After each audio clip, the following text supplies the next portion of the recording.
Good morning, family. It's Tariq Atuamobe from STRIQfit. How are you guys doing today? Have you ever been at a park, some kind of festival, concert, store, and you just see somebody hitting a handstand, just like randomly? And you're like, why are you doing a handstand like this in public?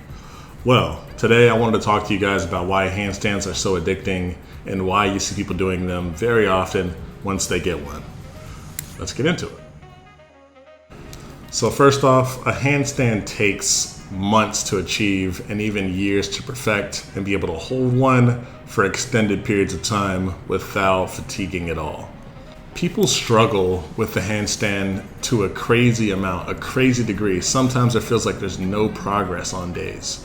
And so when they finally do achieve one of the big reasons is they want to brag about it. You know, they want to be able to hit that exercise and just confirm to themselves, yep, still got it.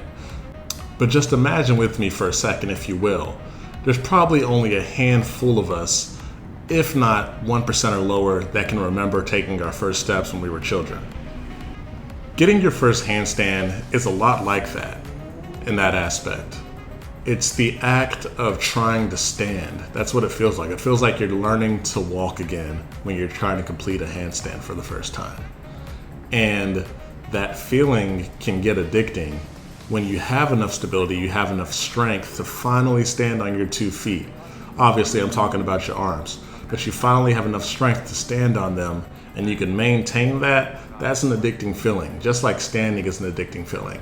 And you know, people that walk now that we're walking and we know how to walk, we know how to run, we're never just gonna go back to crawling.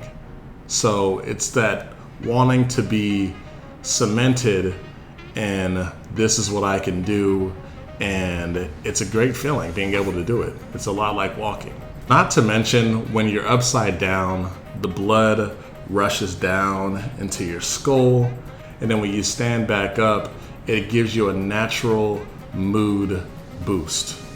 Increasing that blood flow to your brain can give off some dopamine effects that everybody appreciates. So I'd say at least hit a handstand every morning. You know, see how it makes you feel in the morning.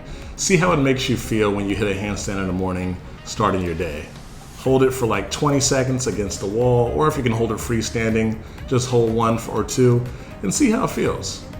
Furthermore, and this is not necessarily unique to the handstand exercise, but it's great for combating osteoporosis. Osteoporosis is when you age and your bones start to decay and get weaker. So by putting a load on your joints, any of your joints in particularly, you start to combat this effect and reverse the effects of osteoporosis, which a lot of people at older ages, will find beneficial. And even more reason why handstands are addicting is because they build your upper body to a crazy extent. Your upper body's taking most of the load, but it's a full body exercise. You can see all of the working and engaging muscles. It actually takes a lot of muscle to actually hold a handstand for an extended period of time. And you can see that when you see all the muscles that they're activating, how they're staying so still, how they're actually compressing everything together. They're activating honestly about all of their muscles. And a lot of people say, no, you're only activating your upper muscles. Like, no, you have to bring your hips in line. You gotta squeeze your thighs together, point your toes. It takes a lot, a lot more than you would think. And you can actually get pretty fatigued if you're not used to holding a handstand. Lastly, man, they're just fun. I mean, you see it all in anime, you see it all in the control that certain people have, circus performers. You see it in gymnasts, you see it in calisthenic athletes. The control they have in their hands, it's uncanny. So I honestly found it attractive and I wanted to pursue that because I wanted that control in my body and I wanted to be able to hold myself up and be able to basically walk on my hands. So now I'm here. And honestly, I can say it's addicting. I'm not to that level where, I'm gonna hit it in public and do all that other crazy stuff, but you will see me hit it on large blocks and things that could possibly danger me if I were not to hold it perfectly. That's all for today, guys. Let me know what you want to see in the next episode. Strict form only.